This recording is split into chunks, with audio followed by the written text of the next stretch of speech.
Oh, hello everyone. Well, no time for a full introduction today as it's another very long episode. In fact, I don't even have a guest to help me today. Excuse me, who are you? Well, I'm you, aren't I? I thought I was me. Are you sure you're not just someone pretending to be me? Well, what would be the point of that? Good point. Well, if I'm not me, then who are you? Well, which one of us wants to be me? Well, I certainly don't. Well, neither do I. Well, while we try and sort this mess out, we should probably get on with today's episode. Yeah, sounds good. Shall we say the title together? Oh, rather, yes, on 3. 1, 2, 3, it's Thunderbirds with the Impostors. Oh, I thought you did that very well. Well, thank you. It comes from years of practice, and you weren't so bad yourself. Oh. Have you ever thought of doing this professionally? Oh, darling, no, I couldn't possibly. Oh, go on. Oh, you flatter me. Who are they, Marina?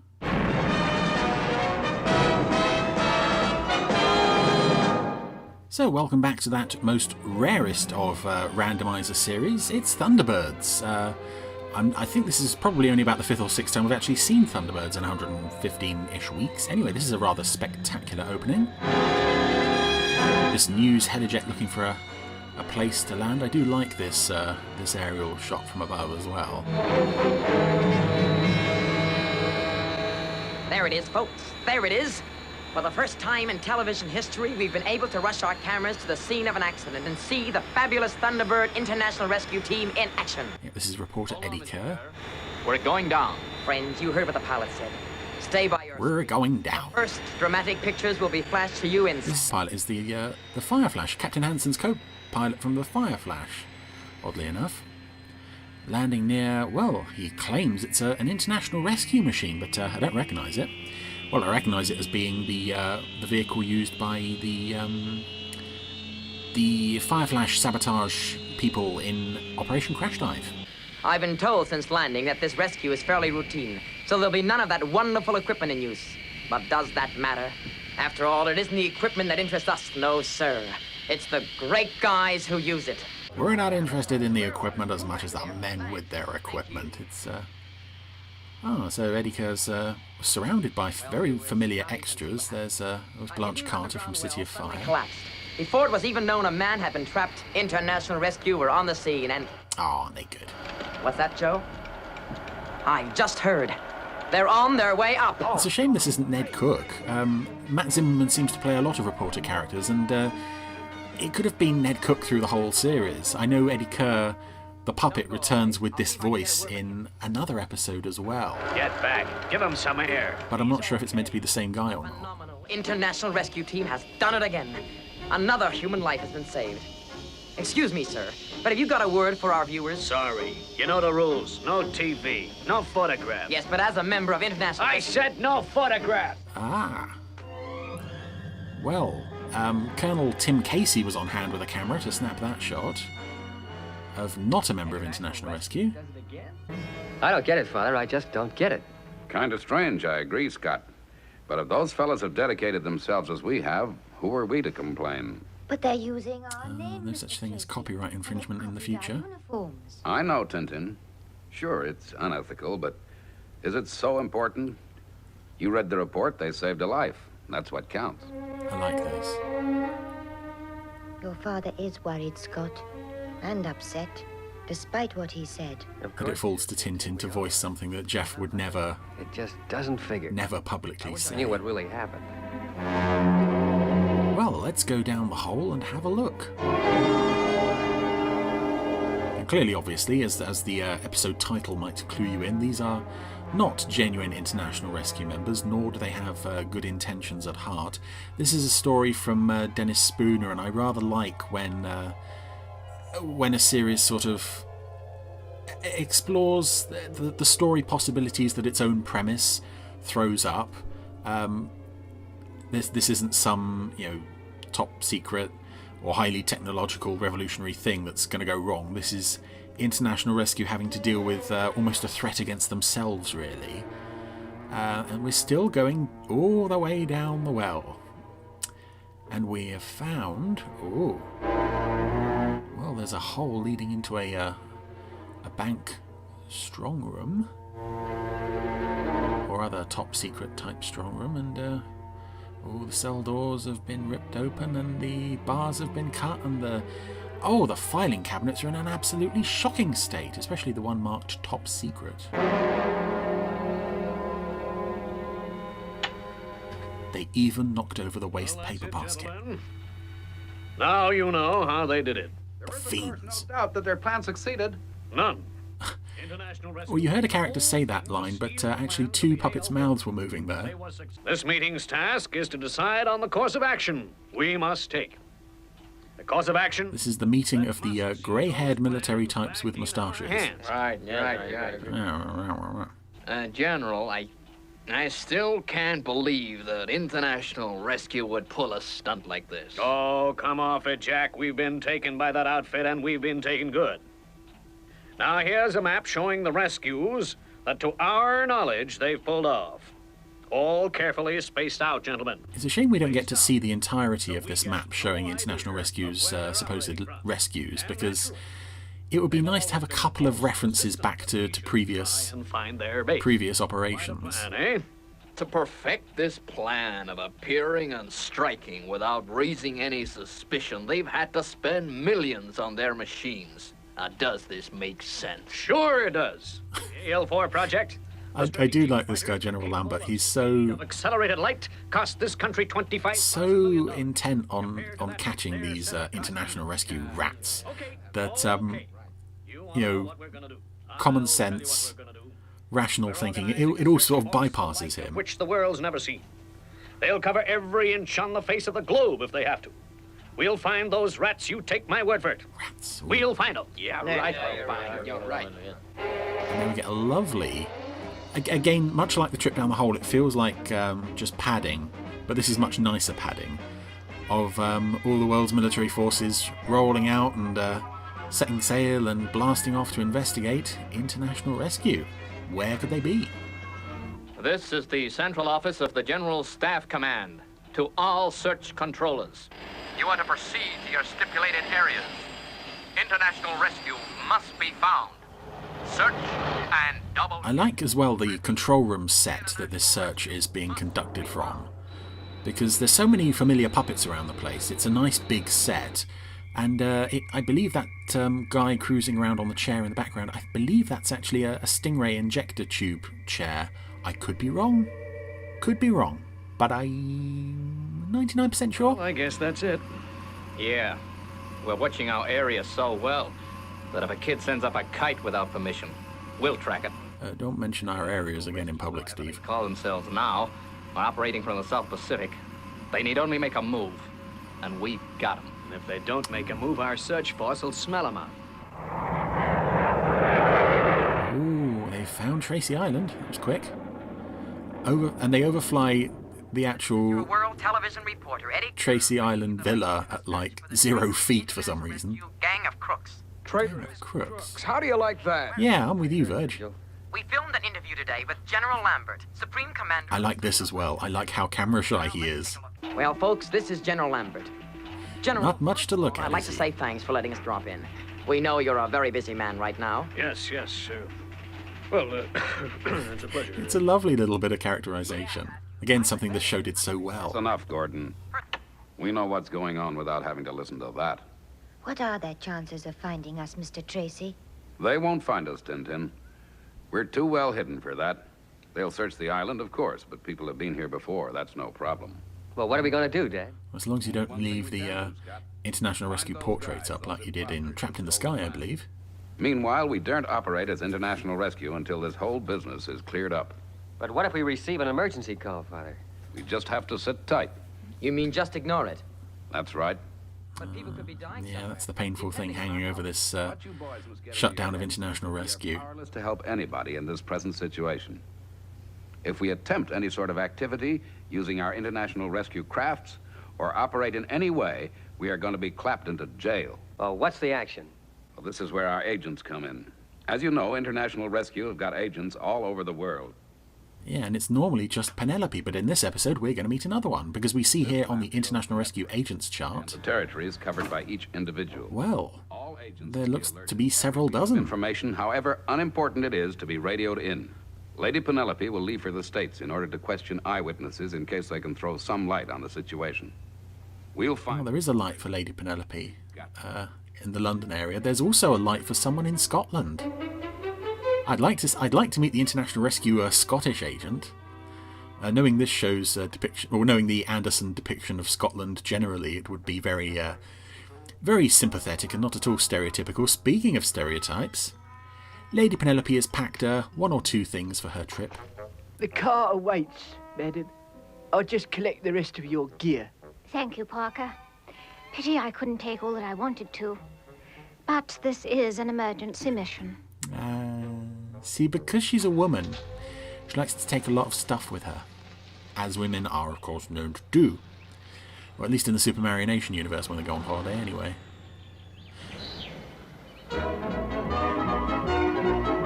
And again, more padding, but it's nice padding. How are we going to... Well, we're going to drive to London Airport, and what plane are we going to catch? Well, why not risk our lives? Have a go on the Fire Flash. Because that's never ended badly on this show before. Oh, and there she is. Oh, and I like that shot that I think is exclusive possibly to this episode of a plane touching down right next to Fire Flash. Ah, dear. Beautiful. Very nice, I must say, milady. I always think myself it's the best way to travel. First class. Worth that bit extra. Oh, mind you, the service isn't quite what I would expect, but these young fellas don't have the training that I had. Quite, Parker, quite. I do love Parker's snobbishness about air travel. I also noticed there that sitting at the table behind them was one of the officers of General Lambert's search force. Now, either he is spying on them, or he's, I don't know, maybe he's got an identical twin brother out there somewhere. I mean, we've already seen one this episode. The Fireflash co-pilot, who we're going to see again in a second, was piloting the helijet. There they are, him and Captain Hansen. Mach 5.3, height 200,000 feet, level off. And again, that's just stock footage from Trapped in the Sky, as again, I think it is in the Duchess assignment.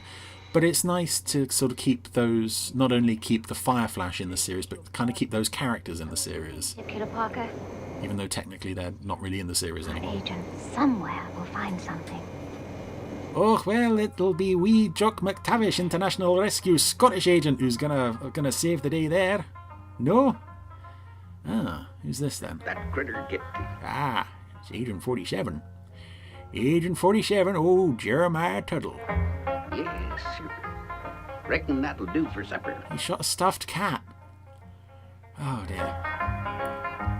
And can I just ask, is there anybody in the world who doesn't love the Jeremiah theme? I especially love the cover version that was released on vinyl back in the day. It's just so nice and jolly.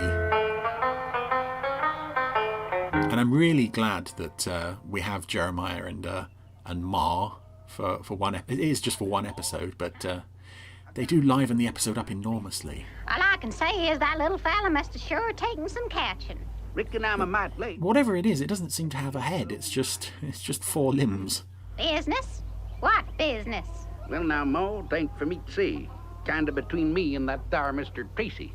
And this is another lovely, very Anderson touch of subverting your expectations. You got these, hillbillies out in the woods in this ramshackle old place, but it's full of secret devices and hidden microphones. Or it's very, it reminds me a bit of X-20's place on Lemoyne, in fact. Call an international rescue base. Go ahead, Agent 47. Thank you for your assistance in the search of the island, Mr. Tracy. Sorry we had to trouble you, sir. Well, that's quite all right, Colonel. I hope you find the ones you're looking for. We'll find them, sir. Don't worry. I like as well that, considering the search of the island has been going on, it's just now finished. Message received. Over and out, and thanks. Alan was taking messages for any visitors to hear. Gone, Father? They have for now, but my guess is they'll be back. Messages still coming in, Alan? Yeah. This one's from Agent 47. Sounded sort of hillbilly. 47. Oh, 47. And I like that as well that, for those who don't know, the number 47 is quite prevalent in the modern era, well, I say modern era, 90s era Star Trek shows from The Next Generation onwards. There are 47s all over the place, to the extent that it has become sort of the Star Trek number. And I like that, again, One day, when he asked an Anderson show got there first. Fuse. What's he got to say, anyway? Aircraft tire tracks.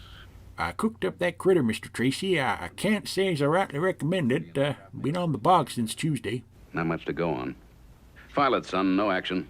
And this is where, as well, the caricatured look of the Thunderbirds puppets comes in really well. Ma Tuttle here. More. Well, I was just... So jowly and warty and... mine. Yep. So wondering the same thing myself. And Jeremiah looks like he's missing one or two teeth. Anyway, down at the old mine, there's a couple of shady characters down the old mine with a pair of international rescue uniforms. Yeah, and the best deal. We make a fortune. And International Rescue take the rap. Yeah, kind of tough on those guys, though. Yeah, I'm eating my heart out. Ah, there we go. And of course, these two puppets often appear together as villains. And they've got their top secret plans, but they also have to put up with living in a cave in the middle of hillbilly country. So I hope they're getting a lot of money for those plans, because I wouldn't want to live there. Its eyes found nothing. Well, we knew it wouldn't be an easy job when we started. We're just gonna divide up this map and start again. For the security of the world, International Rescue have got to be found. So General Lambert's getting precisely nowhere. Search control from Space Observatory 3. Come in, please.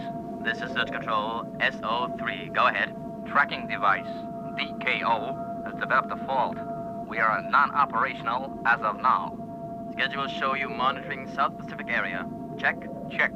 South Pacific area. That's convenient. The one satellite monitoring International Rescue's position has got to go off the air for a bit. That was the message I picked up, Dad. The space station watching for us in the whole Pacific area has closed down for 4 hours. Thanks, John. It doesn't make much difference. If we did manage to take off without being discovered, they'd track us on the return trip. Keep listening in. You may hear something to help us. Okay. How's it going down there, anyway? We're plowing through the agent's reports, hoping for a lead. I wish you luck. Oh, at least we're not the only ones with trouble. Gee, he's a nice guy. Wish I had a son like that. Tracking device DKO has broken down. Well, don't just stand there. Get them on the radio. I'll talk to them. I'll yell the circuit into working.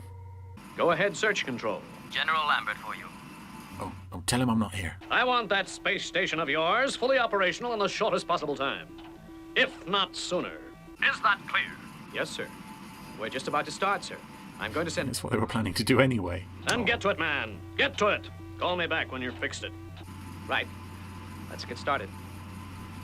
It's a bit of a Basil Fawlty moment there. If the General hadn't phoned up to yell at them, Elliot would have started a couple of minutes sooner. You ready then? Yeah, I'm ready. As I was saying, Mr. Kerr, my readers in England are as intrigued by this whole business as you are here. Well, I guess the whole world is outraged by those rats. International Rescue is certainly a dirty word around here. Quite. Quite, but that's 2 words. Thank you for all the information about the... I recognise that statue Penelope sat in front of. Is that one from the Hood's Temple? And after the rescue operation, the impostors made off in their aircraft in a south-southwesterly direction. Probably a blind. Although they wouldn't want to go too far out of their way. What sort of a jet was that again? Well, Eddie Kerr wasn't too certain. Probably an EJ-2.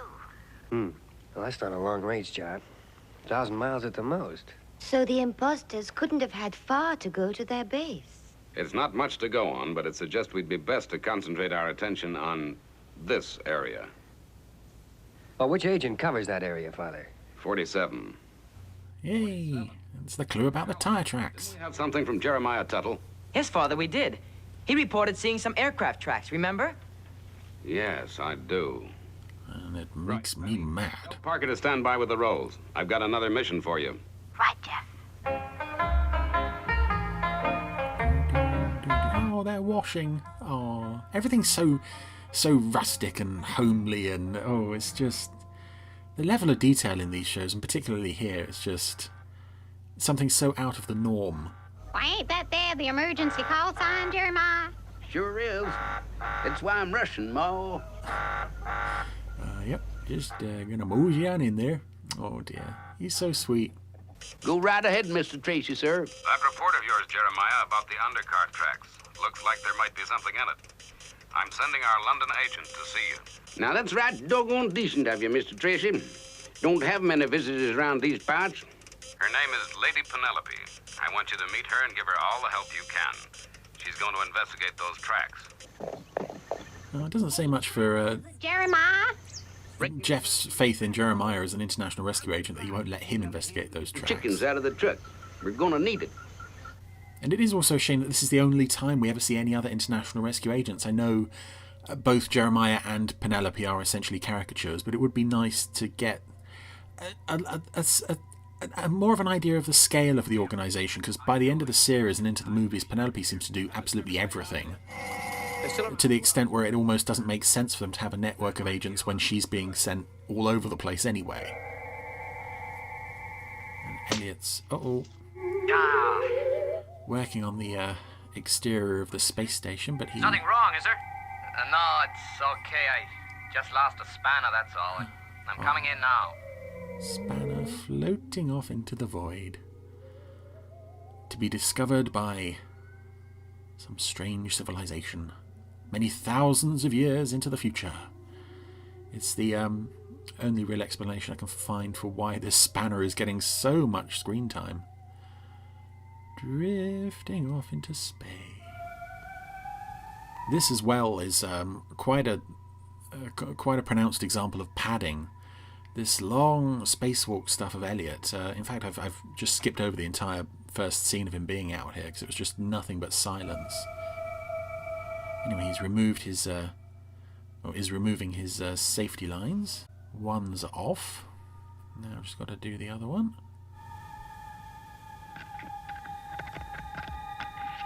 Have to adjust our thruster pack and gently guide ourselves back to the airlock.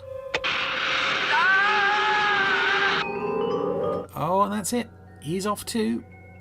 Which is probably why we got the long scenes of the spanner tumbling into the void, because now this other spanner is heading off after it. Sounds like his thruster pack is locked on full. I noticed as well that in the control pad for his thruster pack, it had a button marked Reserve Air, but again, this is a spacesuit from the Super Mario Nation era that doesn't seem to have any visible air supply. The only thing he's got on the back is the thruster pack. It must be a holdover from the Fireball XL5 days where you could breathe in space no problem, whereas in Thunderbirds and even into Scala, people get into spacesuits with no visible means of life support at all. Anyway, Jeremiah and Ma are now rushing to meet Lady Penelope. There's another chap on the road as well. Rather dashing young gentleman in a sporty red car. At last, a stretch of clear road. No crazy roadhogs getting in the way of my beautiful wagon. All right, baby, here we go. That's my baby! That's my baby! Approaching fast are, well, not fast, but... We're going to be late for their appointment with Lady Penelope. I'm sorry. Lady Penelope. I'm just going to have to use the supercharger. That's it. Crank it up to max. And again, it's another wonderful example of something that looks so ordinary and simple suddenly has this. This is really living it. It suddenly has this inbuilt supercharger that can outrace the fastest and latest sports car. Oh, that's it. Don't believe it. That's his little subplot come to an end. We're nearing the appointed rendezvous with 47, Lady. Thank you, Parker. He'll lead us to his home, and we'll make our plans there. Right, Lady. Again, that sequence is padding as well, because there's no reason really for Penelope and Parker to not just go straight to the Tuttle's house, but we have to have this scene of them driving out to meet them and then going back home. Anyway.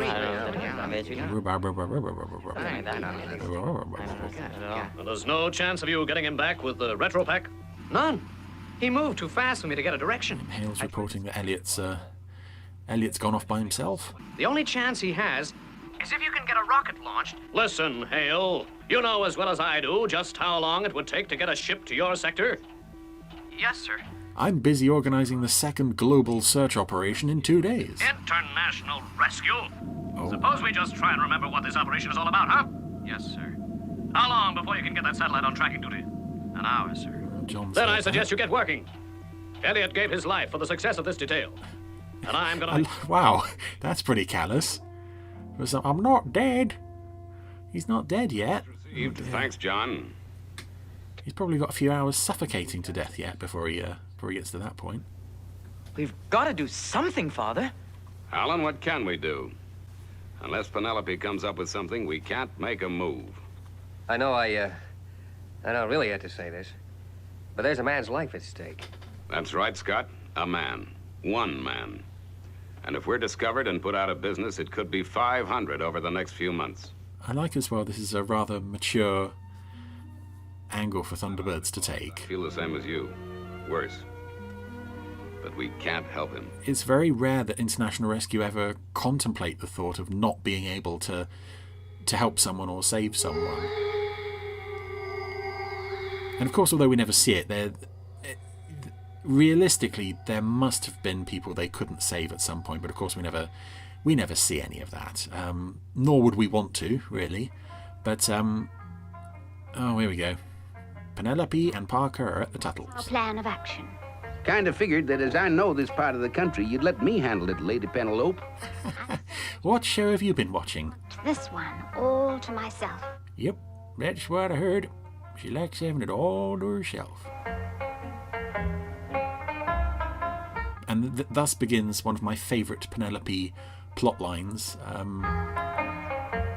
Penelope gets shown up for the largely incompetent person that she is, and has to be saved by ordinary folk. I don't rightly reckon they'll get very far in that there fancy buggy. No, they sure won't. And this is Peter Dineley, the voice of Jeff Tracy, playing Jeremiah, and I love his speech pattern as well. They're fancy buggy, and Lady Penelope, and all that stuff. Bogged down by the mud, I'm afraid, milady. Well, never mind. We can get up to the mine on foot. So the mud has bogged down the car. That's point one in point one to nature in Lady Penelope versus nature. Here comes point two. Oh. Sorry. Parker's leading the way and slapped her in the face with a... This be the 100th time you've done that. Another branch. I'll lead. Yes, ma'am. And I can't remember if I've ever talked about Lady Penelope. I'm not that keen on the character. No. I like that she's a strong, independent woman, but I don't find she sits well within the Thunderbirds world of saving people and helping and rescuing others. And Lady Penelope is sort of like this, serial killer working on the side, just sort of blowing away anybody who even does a little bit wrong. Indeed, she has at least one outright murder on her hands. It's just, I find this so satisfying of her traipsing through the mud in her high heels. Come on, where's that moment? Come on, I'm living for the moment. Yes! Face down in the mud.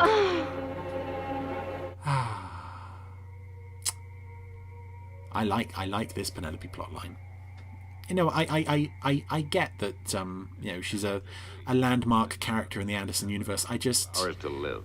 The things that she does are not they don't always sit well with me. Particularly Vault of Death, when she's racing to London and just forces someone to drive off the road, smack into a tree. I just, that's not really very Thunderbirdsy.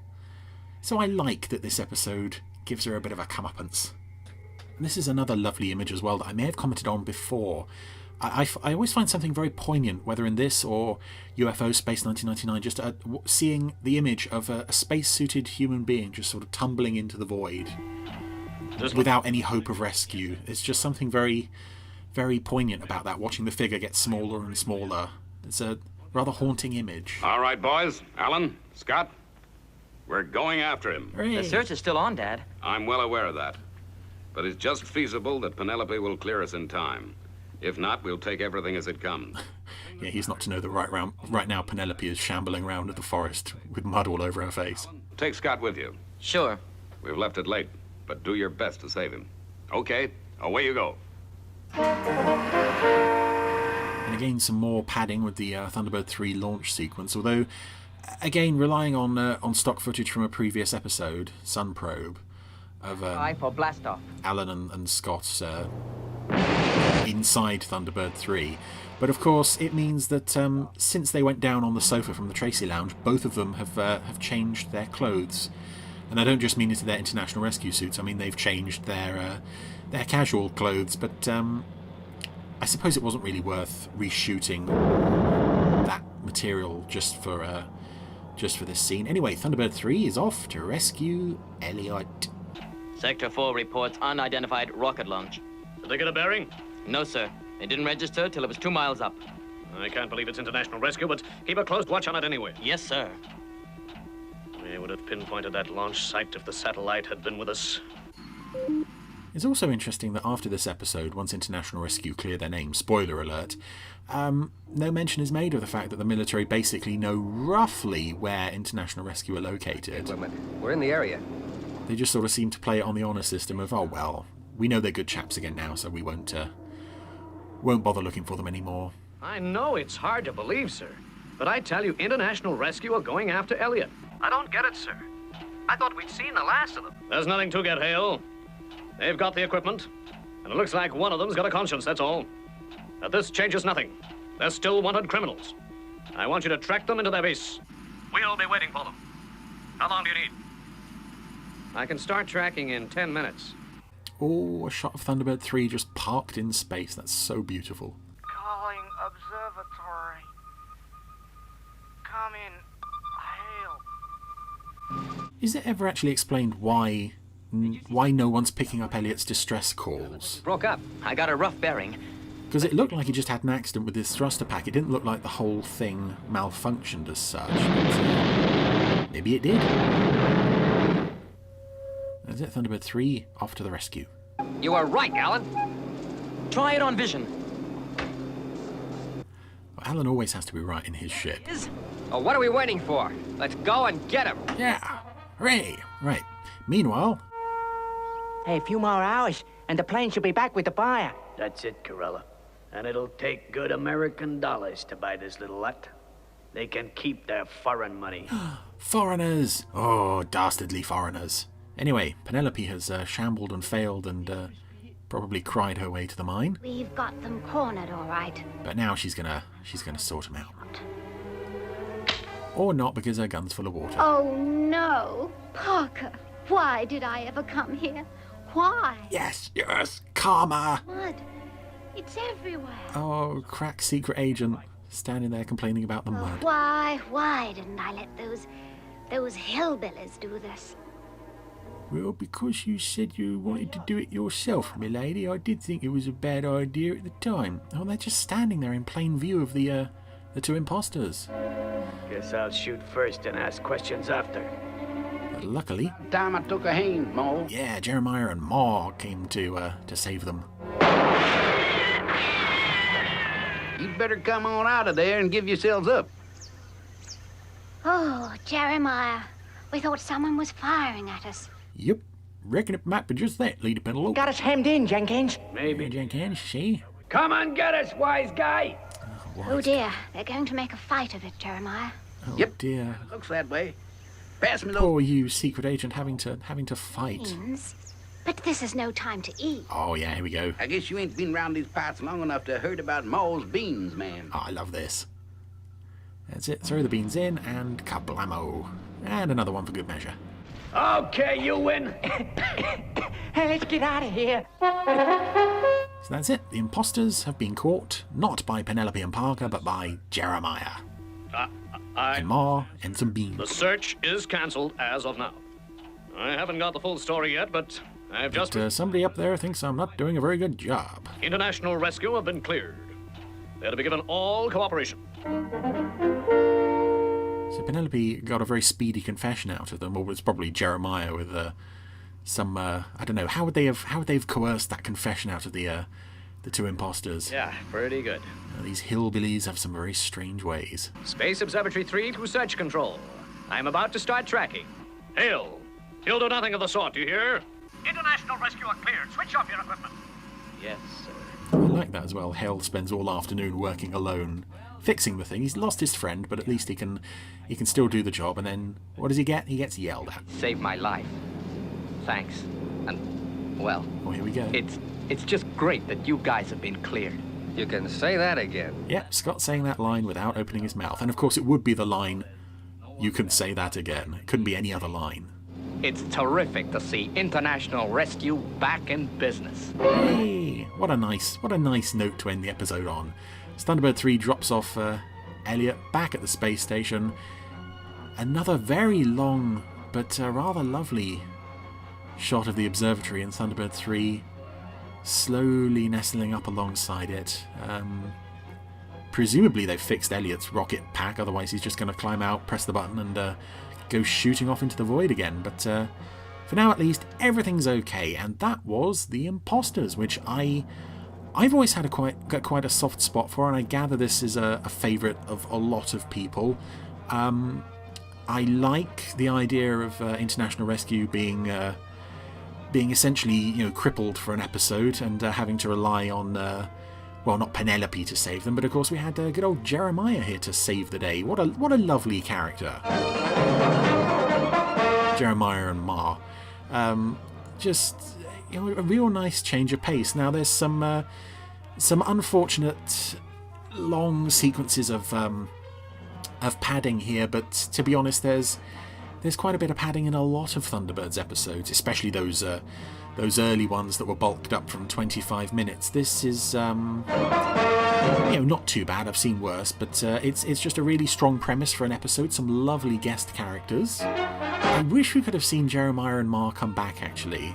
To be honest, I don't think we really needed Penelope in this episode at all. Could have just sent Jeremiah off to do everything this week, because he pretty much showed her up. But anyway, love The Impostors, love Thunderbirds, and love good old Jeremiah.